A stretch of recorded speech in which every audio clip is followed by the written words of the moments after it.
Good morning and welcome to our service. Whether you are joining us in person or online, we are delighted to have you with us. If you would like to learn more about our congregation, please fill out a visitor form on our website at www.unitytemple.org or stop by the welcome table in the foyer after service. You may also contact me at tlewis@unitytemple.org. I'm happy to learn more about what you're looking for in a faith community, answer your questions about us, and help you get involved. We hope your participation today is meaningful and that you will join us again.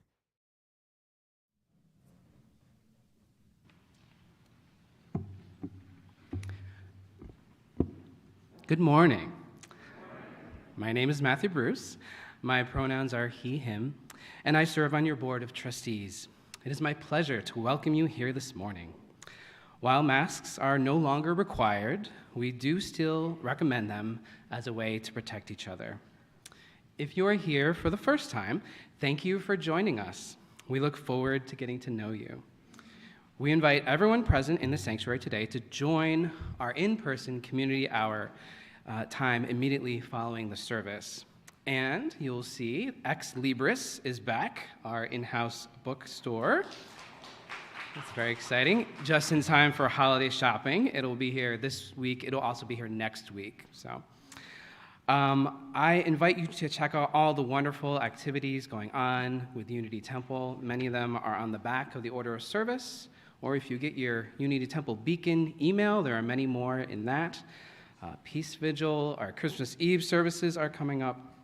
And my personal favorite of events coming up this afternoon, I'm excited to see all of you at our annual meeting. We've been planning this annual meeting for months. In fact, when we started planning, we did not know our COVID status, of course, at the time, so it has been planned for Zoom. It is online. Registration did close yesterday, so you should have received your Zoom link. The annual meetings for all members in good standing with the congregation. However, if you have questions about registering, questions about getting online with Zoom, I will be in the community hour after the service. I would be happy to talk to you. Tina will also be there. We want to make sure everyone feels comfortable getting online with us this afternoon. Each week, we remind ourselves and our congregation of our congregation's core values: connection, transformation, justice, and acceptance. Our mission is to embody these core values in our daily lives by welcoming all, inspiring compassion, nurturing wonder, and serving community. We are so glad that you are with us here today. We hope you find the service inspiring and meaningful. I invite you now to take a moment to greet one another here in the sanctuary or online. Good morning. Good morning. Nice work. Nicely done. I didn't get the time. What is in that? That's okay. Hey, Stephanie. Yeah, sure. Up here, do you want to light the chalice and I'll do the words? You don't have to do anything except light it. Yes, I'm bad at it. Hey, you don't have to. I can do it. Why don't you do it? Okay. It's too stressful. I'm worrying about my voice. I hear ya. Priorities. Yeah. All right.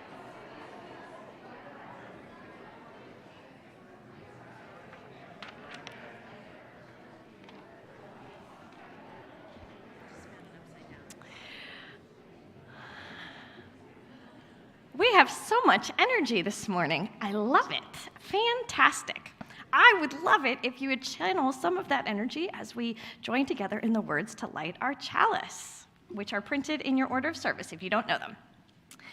We are Unitarian Universalists. This is the church of the open minds, the loving hearts, and the helping hands. We take care of the planet Earth and each other. Very well done. Thank you.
Our opening words this morning are adapted from words by Marnie Harmony.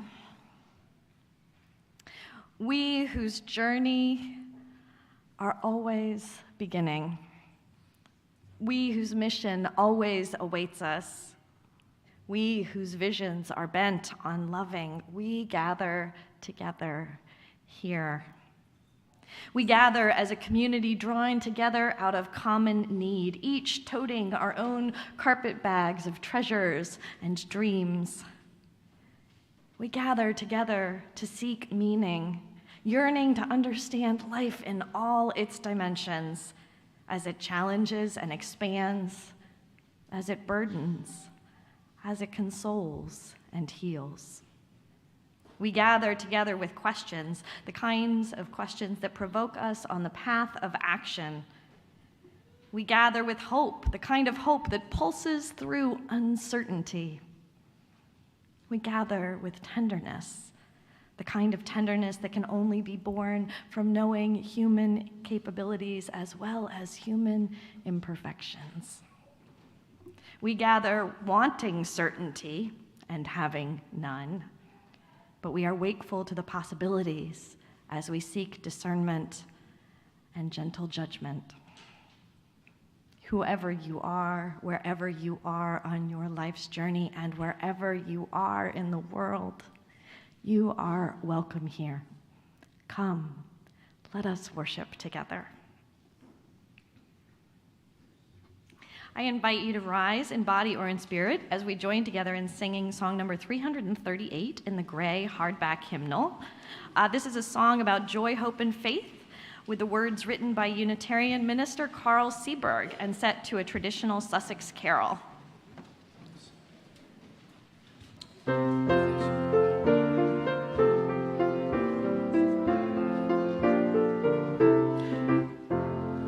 I seek the spirit of a child, the child who meets life naturally, the child who sings the world alive and treats the morning sun with glee. Children are real beyond all odds. May I see joy's a gift to our hearts. I seek the freedom of a child who loves instinctively, who lights our day with just a smile and shines that light on all we see.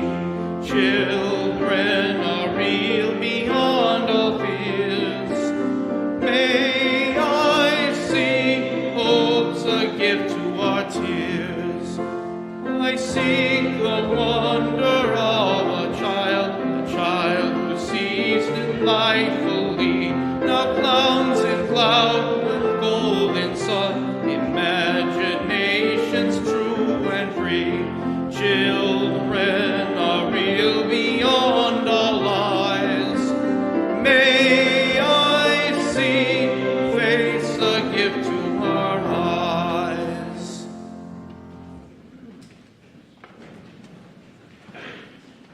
Please remain standing. We are still Sorry, I should have pointed that out. getting the hang of things. And join me as we read the words of our covenant. Love is the doctrine of this congregation. The quest for truth is its sacrament, and service is its prayer. To dwell together in peace, to seek knowledge and freedom, to serve humanity in fellowship, to the end that all souls shall grow into harmony with the divine. Thus do we covenant with each other and with God. You may be seated.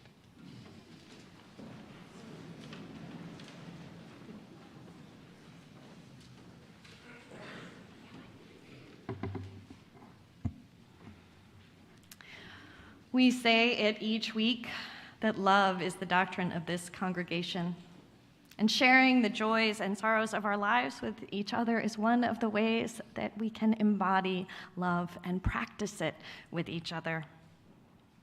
Before and after the service each week, there is a binder outside the doors to the sanctuary, and those of you who attend in person are invited to write your joy or your sorrow in the binder.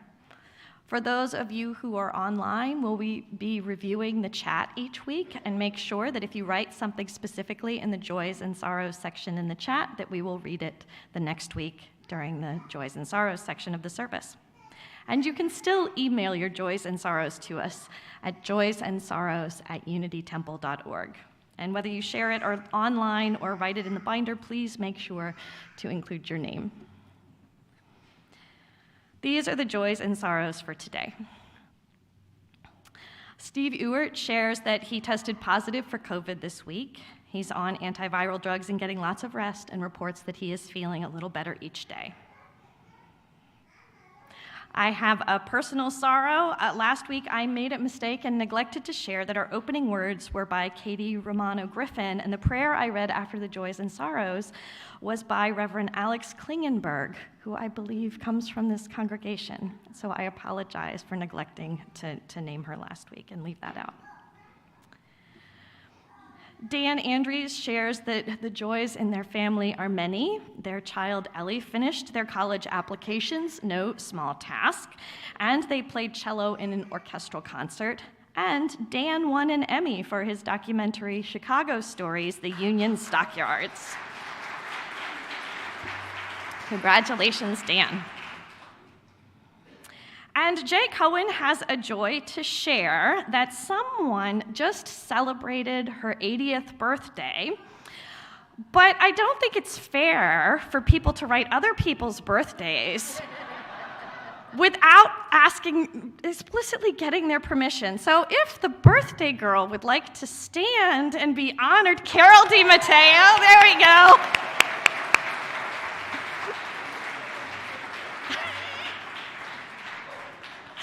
Happy birthday, Carol. We are so glad that you are an octogenarian and happy and healthy.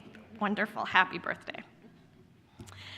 And now I invite anyone who has a joy or a sorrow on their minds or in their hearts to come forward and drop a stone in the bowl. Our stone and bowl are moved today because we don't have room up front, so you'll see them. They're at the back of the first row of the sanctuary. I do still invite you to come along from the sides. It's going to get a little crowded, but we'll be patient, and that'll be okay. As people are coming forward and dropping stones in bowls, if you feel so inclined, I invite you to join together in singing Spirit of Life, which we will repeat until everyone has had a chance to drop a stone in a bowl of water.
Let us join now together in the spirit of prayer and meditation with these words from Cricket Hall.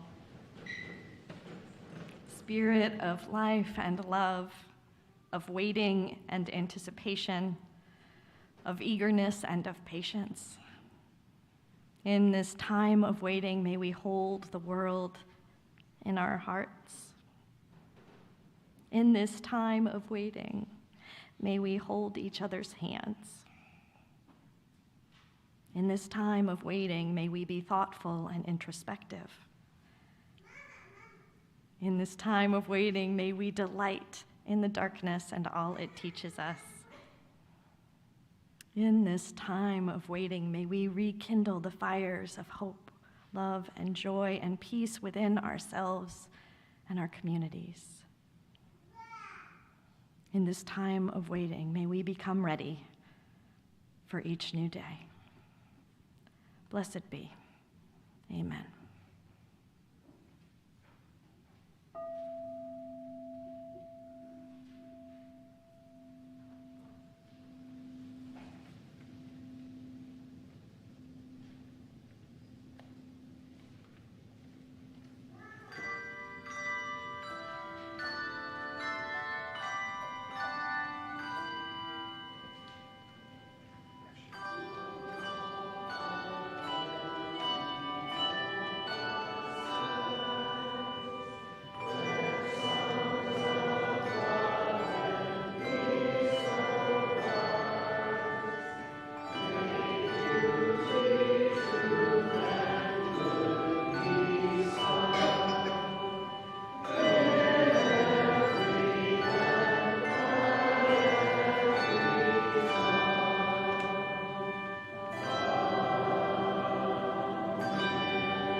Morning. My name is Stephanie Kiesling. I am one of the co-chairs of the RE committee, and as you can tell, I am not Val Ridenauer. Val was not feeling well this morning, so I'm pinch hitting for her. I'm hoping I do an okay job. Those young ones and young ones at heart that usually come down, we're going to ask you to stay in your seats today because of our bell choir. But we have a great story for you, so I hope you enjoy it. It's called Waiting is Not Easy by Mo Willems. I'm going to read. Reverend Cooley is going to be my assistant here. Gerald, I have a surprise for you. Yay! What is it? The surprise is a surprise. Oh. Is it big? Yes. Is it pretty? Yes. Can we share it? Oh my gosh, yes. I cannot wait. You will have to. Wait, what? Why? The surprise is not here yet. So I will have to wait for it? Yes.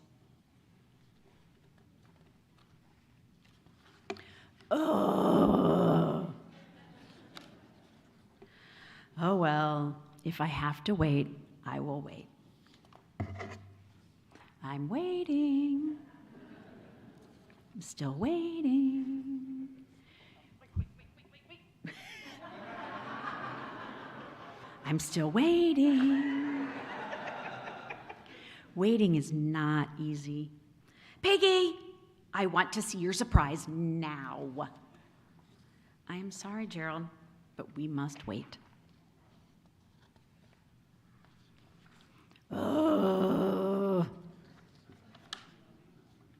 I am done waiting. I do not think your surprise is worth all this waiting. I will not wait anymore. Bye. Oh. All right, I'll wait a little bit more. It will be worth it. Ugh. Piggy, we have waited too long. It is getting dark. It is getting darker. Soon we will not be able to see each other. Soon we will not be able to see anything. We have wasted the whole day. We have waited and waited and waited and waited. And for what? For that.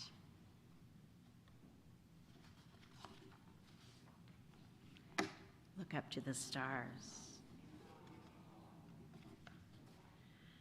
This was worth the wait. I know. Piggy, tomorrow morning I want to share the sunrise with you. I cannot wait. Thank you all. I ask that all the young people who participate in RE join their class leaders in Unity House. Thank you so much.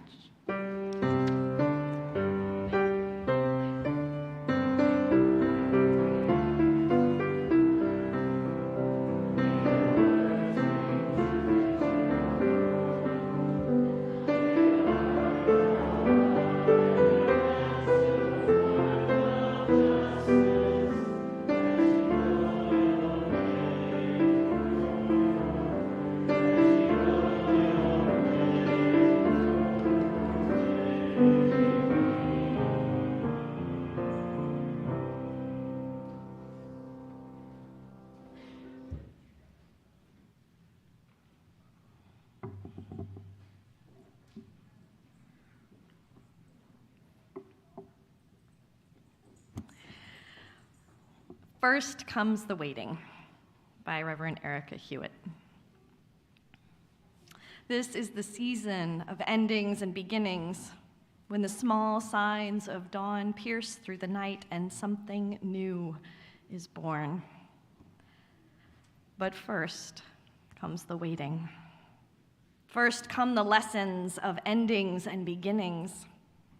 The presence of life, the sheltering spirit of love, grieves with those sweeping up the debris of loss, waits with those who restlessly reach out for change, grants us courage in the night to guard each other's dreams for this holy, wonderful universe. Grant us, O universe, unfolding in your mystery, a sense of your timing.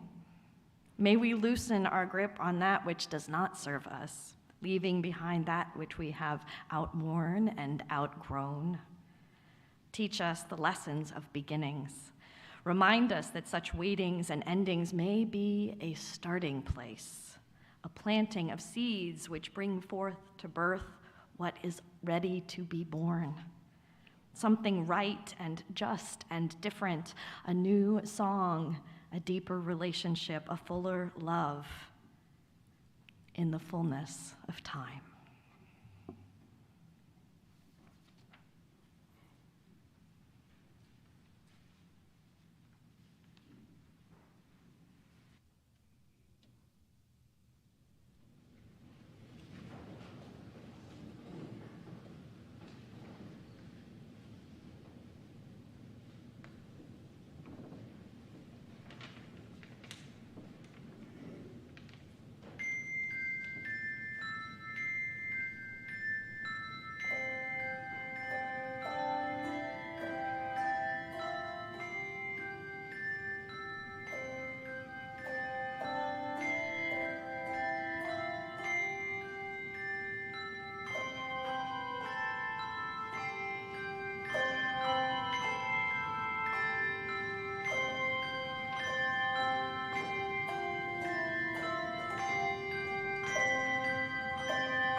It doesn't happen every year, but it does happen often enough that it feels like a family tradition.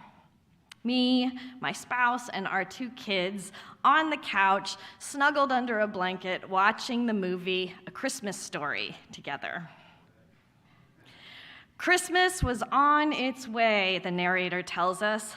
Lovely, glorious, beautiful Christmas, around which the entire kid year evolved. If you didn't grow up celebrating Christmas or Yule or Hanukkah, you may have missed the exquisite pain of waiting that happens this time of year. Waiting to be off school for a few days. Waiting to see if you would get what you asked for. Waiting to get to stay up late on New Year's Eve. Waiting and waiting and waiting. Ugh. Indeed, waiting is precisely what the season of Advent is about, or at least what it's about these days.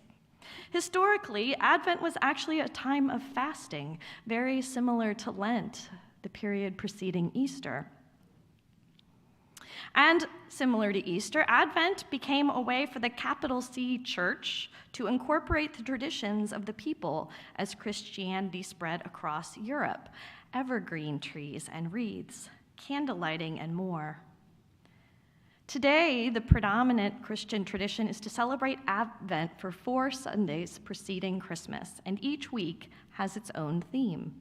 The first week of Advent, the theme is hope. The second week, the theme is love. The third week, which is this week, the theme is joy. And for the fourth week, the theme is peace. During Advent, Christians wait for the birth of Jesus with hope and love, joy and peace. This is a beautiful and wonderful tradition, and it is rich and full of meaning for many, many people. And so please take what I say next not as derision, but as weariness, because it is clear to me that these traditions were developed by men, specifically men who had never been pregnant. And possibly men who had never been around anyone who had ever been pregnant. Because let me tell you, in the final weeks of pregnancy, while there may be lots of hope and love, most pregnant people are not blissed out on peace and joy. No. This time of year, I think of Mary being schlepped around from town to town, her belly huge, ready to give birth at any moment. I picture her trying to climb up and down off the donkey, figuring out what angle her belly won't get in the way, and having to do this every 5 minutes because you know the baby's pressing on her bladder and she has to use the bathroom. I imagine her discomfort. I imagine her waiting. In transparency, this image comes from my own experience of being pregnant. Most pregnancies last about 40 weeks, and I was at 42 weeks with my first child. And I was doing everything that I could to get my body to go into labor. I was tired of being pregnant. I was ready for the baby to be born. I was sick of waiting. Ugh. Man, waiting is hard. One of my favorite Dr. Seuss books is Oh, the Places You'll Go, a book that young people graduating from high school often get. In the book, the narrator lists all the wonderful, amazing things that are in store for the reader. You have brains in your head, you have feet in your shoes, you can steer yourself any direction you choose.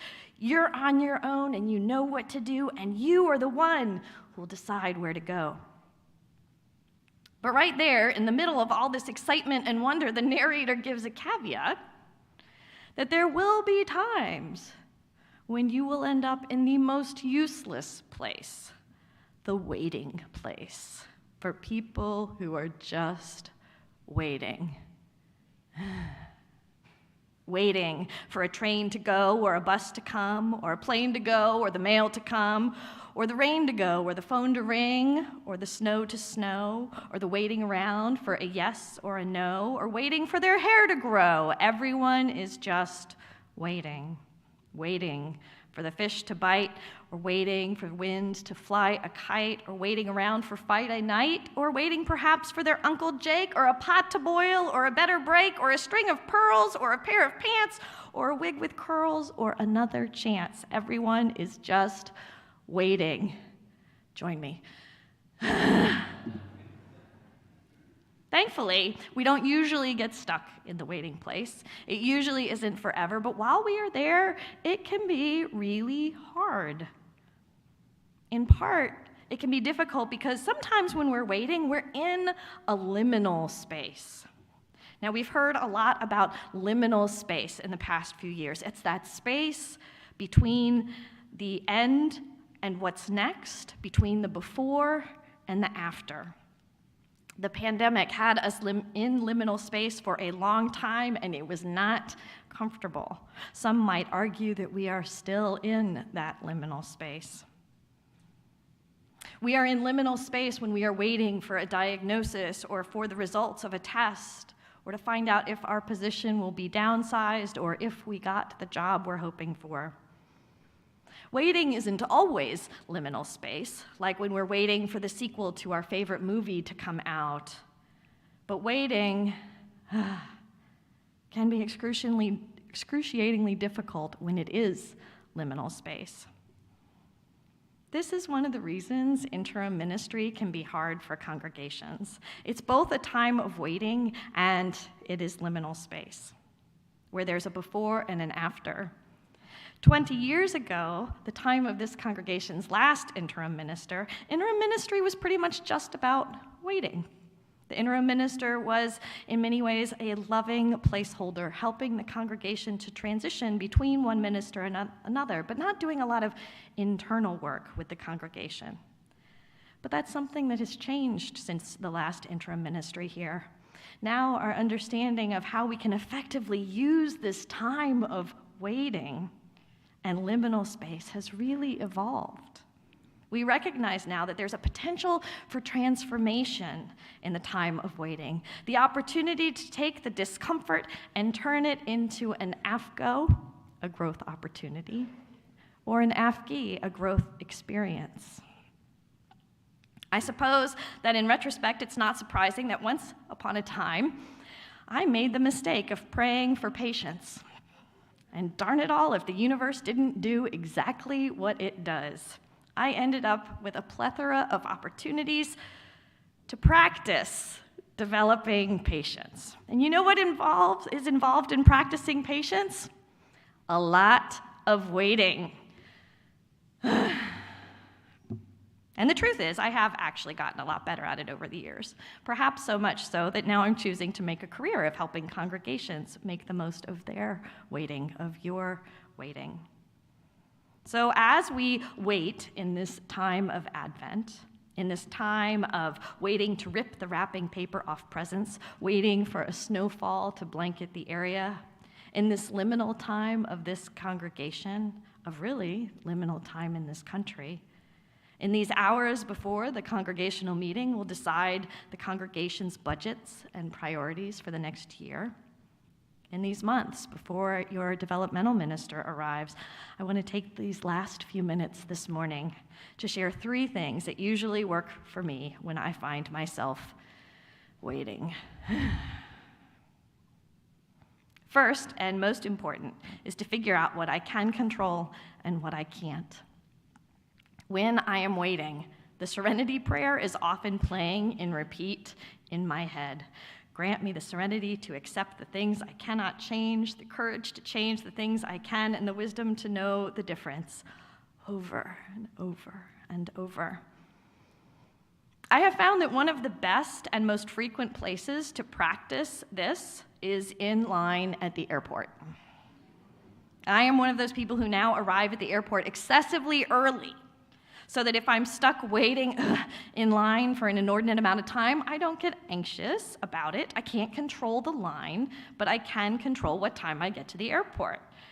I control what I can and let go of the things that I can't control, or I try to. And this usually makes the waiting a little bit easier.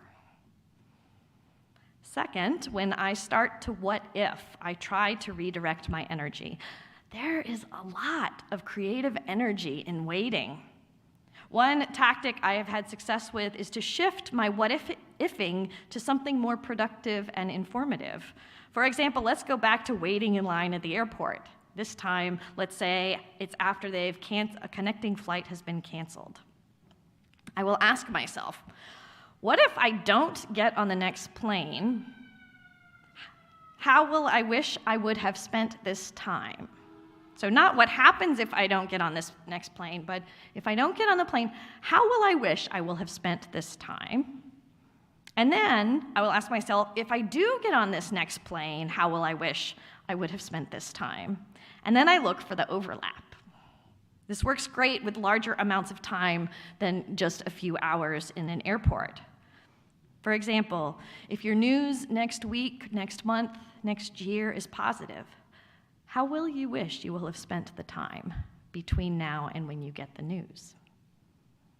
If your news next week, next month, next year is negative, how will you wish you will have spent that time?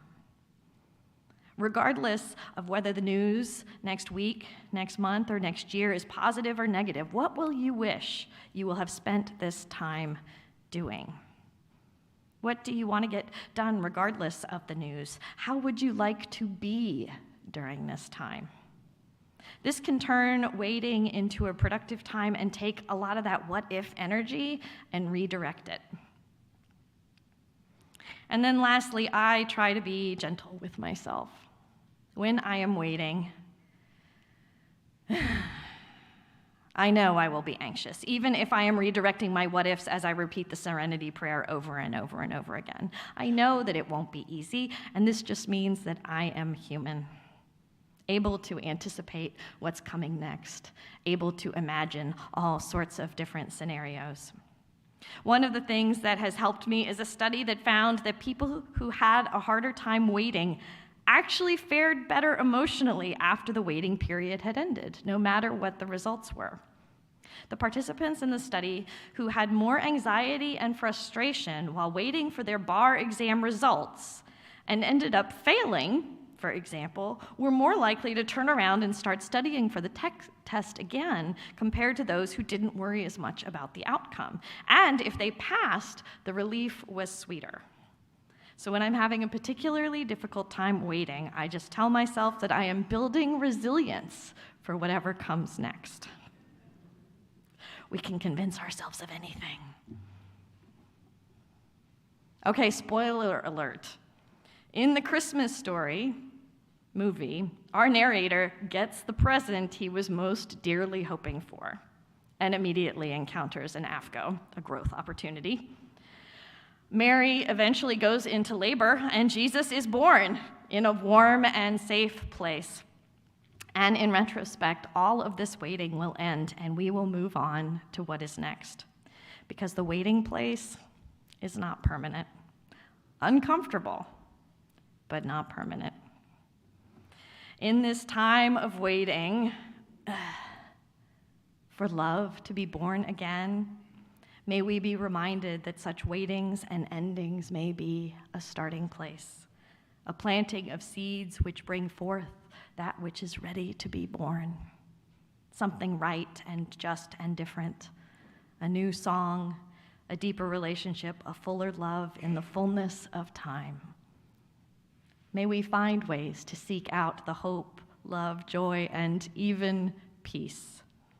And in doing so, may we turn our waiting into a practice of care for ourselves, for each other, and for those around us.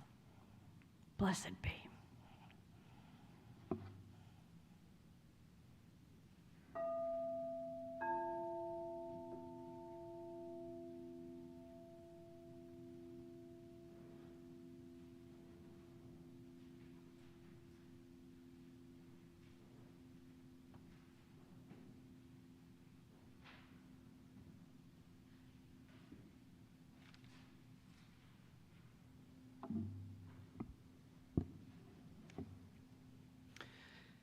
Each week, we give our Sunday collection to an organization that aligns with our congregation's values. This Sunday's collection will benefit Beyond Hunger, a longtime partner to our Faith in Action and to our giving. You may know it as the OPRF Food Pantry. Beyond Hunger provides nutritious food, classes, health screenings, and much more to residents of 13 zip codes in our region. You can learn more in the order of service or in the beacon online. Of course, you may donate with cash or check today, but there are many other ways to donate. They are explained in the order of service. Whatever modality you choose, may what you give bring you joy.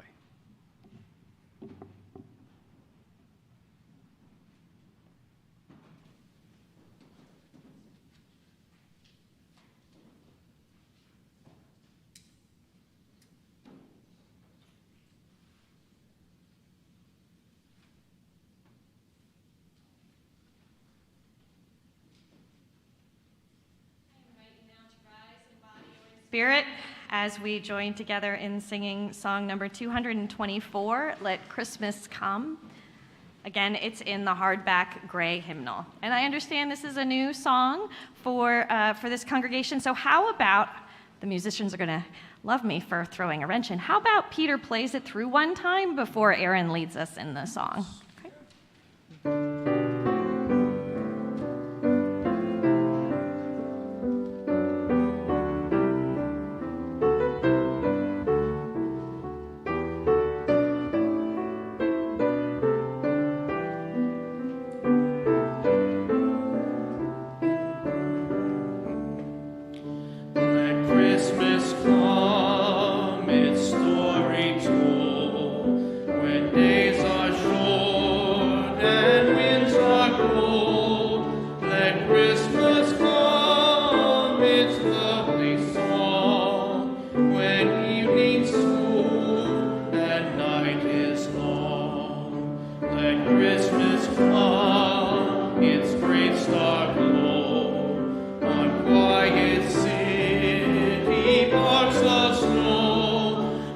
Christmas come, its table gleam, the born again, the truth of dream.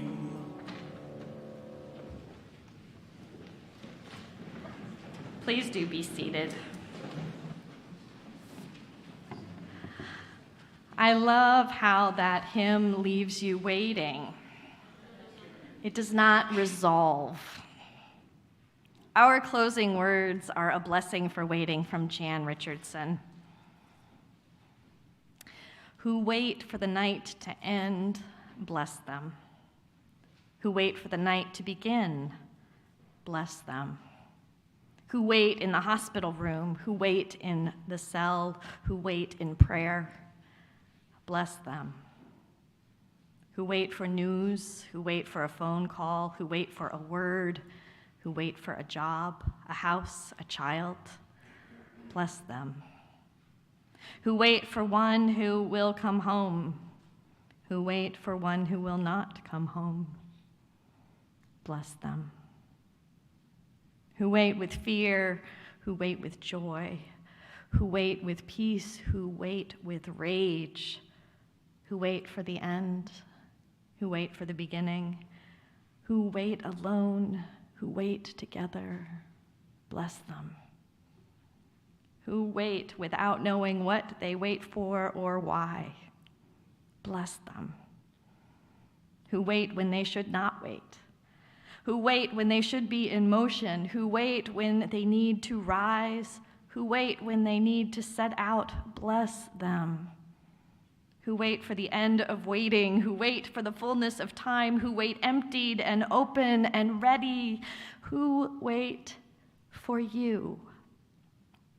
Oh, bless. And now please join me for the words of our chalice extinguishing. Carry the flame of peace and love until we meet again.